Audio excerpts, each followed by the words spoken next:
Hello, everyone. This is Ndidi of Marriage Restoration and Reconciliation.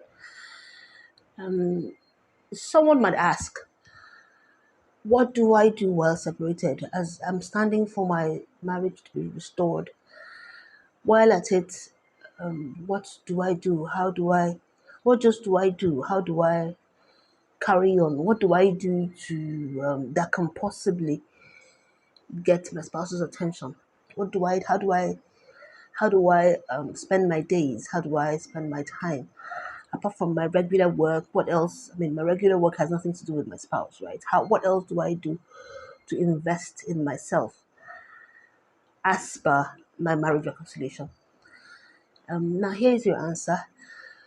The PIES is a thing. The PIES is something I learned. It's a concept I discovered. It must have It must have been one of those things you hear about in the grapevines. You hear about again and again, but you never really take it to heart until I had my crisis, until my husband and I were separated. And I began to think about some of these things. And these things began to take hold in my heart.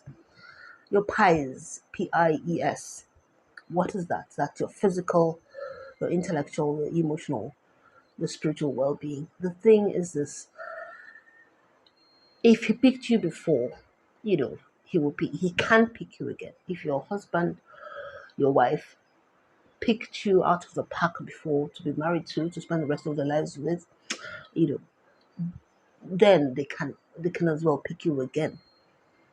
I discovered in my time, I started to ask myself, I said, what's different? What's different? This my husband used to really be into me. He really loved me. I know that for sure. But currently he doesn't. That was also something I knew for sure. What happened? How did it change? How did things change? Did I change? Because yeah, he actually did mention that I had changed. He woke up one day, from the look of things, it looks as if he woke up one day I was a different person. So what had changed, apart from the fact that I'd had children, I didn't look like I used to, had children, but I also knew that my husband was not somebody who was that much into the looks. It was for him, it wasn't about the looks. For him, it wasn't about the looks. I knew that. I've always known that about him.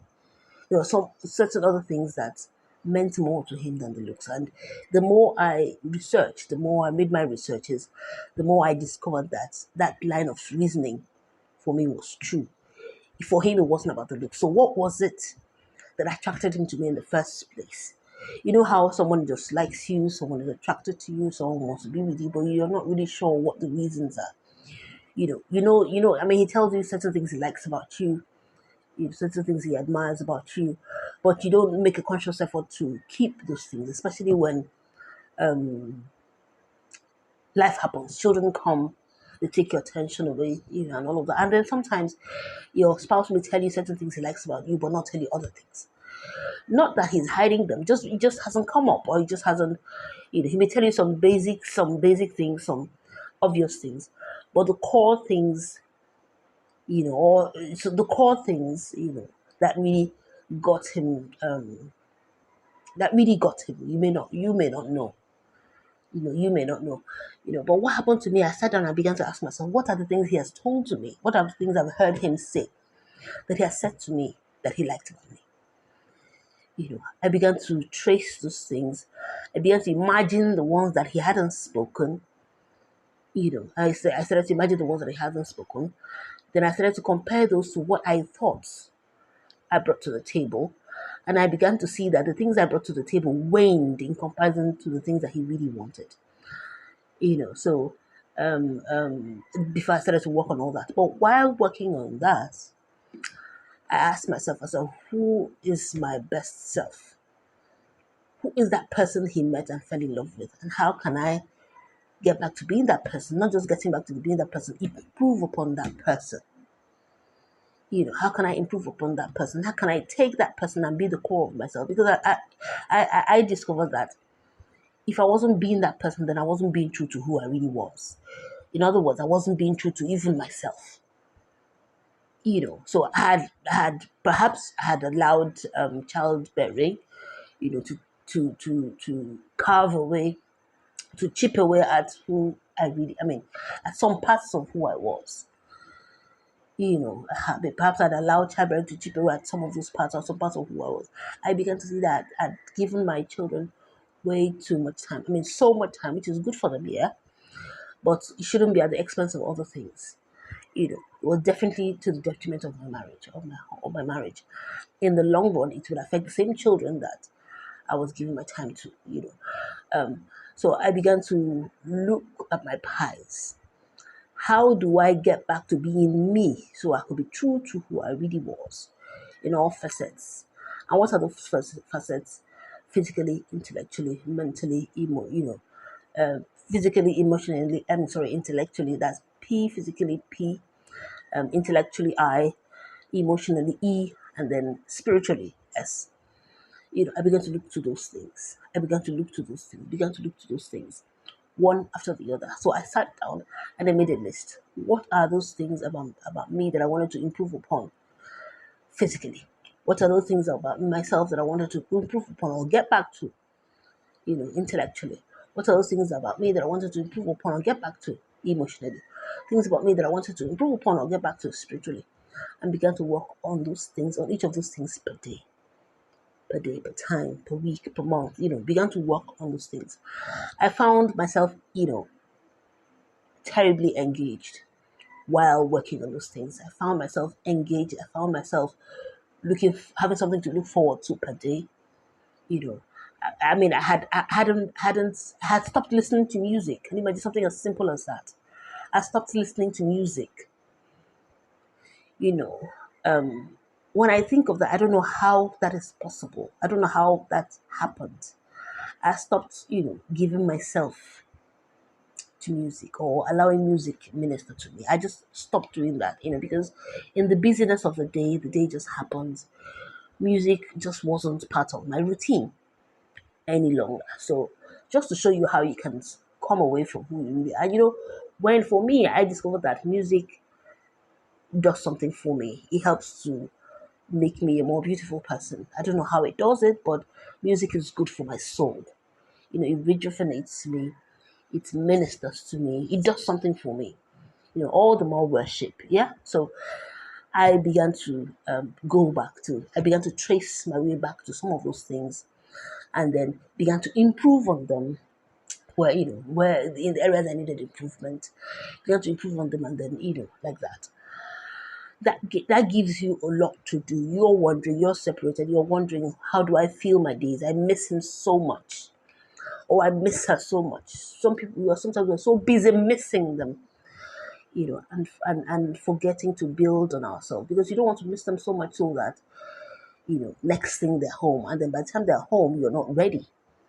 You're still not that beautiful person they fell in love with, you know. So I wanted my husband to come home on his own volition. I wanted him to come home because he wanted to. And not just because he wanted, not because he felt obliged or because he felt there was a noose around his neck to do it. I really and truly wanted him to come home because he really wanted to. And if he wanted to, I wanted him to walk through the door and not regret it. I didn't want him to come home and, okay, because he wanted to, and then still feel, lost or feel, you know, all wrong. I wanted him to come home because he wanted to. And then on coming home, find me, find me again, because he used to say to me then, just before our separation, what happened to my wife? What happened to my wife? This is not the person I married, and I want him to come home to that person again, and then to me again, and not just me again, but an improved me. If I could improve upon that, I wanted to do that.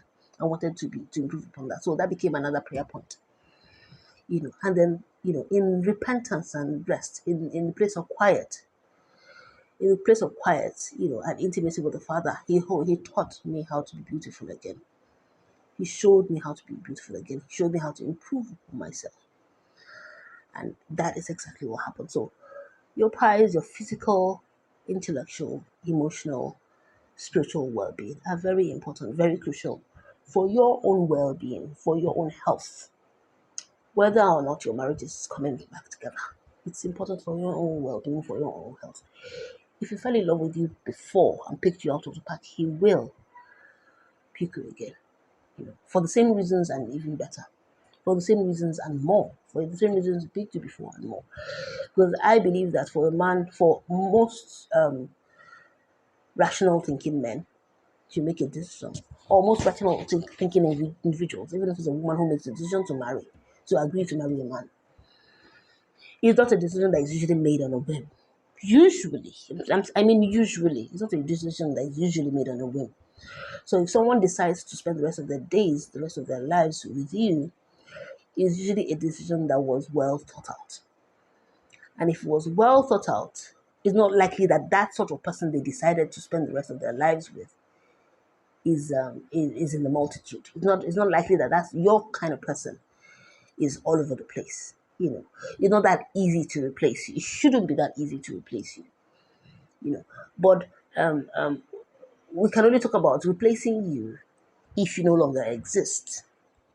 You see, it's possible for you to be there, but the beauty of who you are is no longer there. You no longer take the time to be who, to be your core. So ask yourself, are you being core to? Are you being true to yourself? Of course, there are things you will always have to improve upon.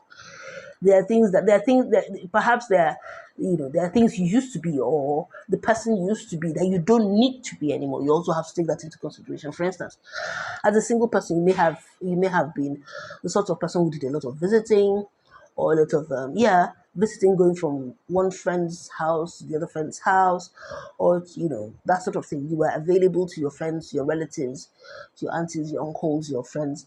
As a married person, you were like that before your husband met you. Of course, it goes without saying that you cannot continue to be like that. That's not one of those things you should become again. Perhaps if I start to do that again, he will fall in love with me again. No, because you also have to take into consideration the new you, the person you have become now. So you're improving upon yourself. You're considering who you used to be, and becoming yourself, true to yourself again. Yet in the ambience of the new you, considering the new terrain, the new you with your children, with the husband, with your children, considering all that and putting all that as priority first off before anything else. Yes, so that's something that is crucial. When you're standing for your marriage restoration during a separation or a divorce period, it's a time to become a better person, to allow the Holy Spirit to work on you to become a better person, so that you can learn to serve better. You can learn to serve. You can learn how to serve better. Well, because sometimes you can serve all of you, and that all of you isn't good enough. Now you want to learn to know. You want to learn to understand what you ought to be serving. Rather than wasting your precious time serving what will not be appreciated, thinking that you gave your best when indeed that's not how your spouse perceived you. Yeah. So that's it for your pies while standing for your marriage restoration. On to the next topic. God bless. Bye.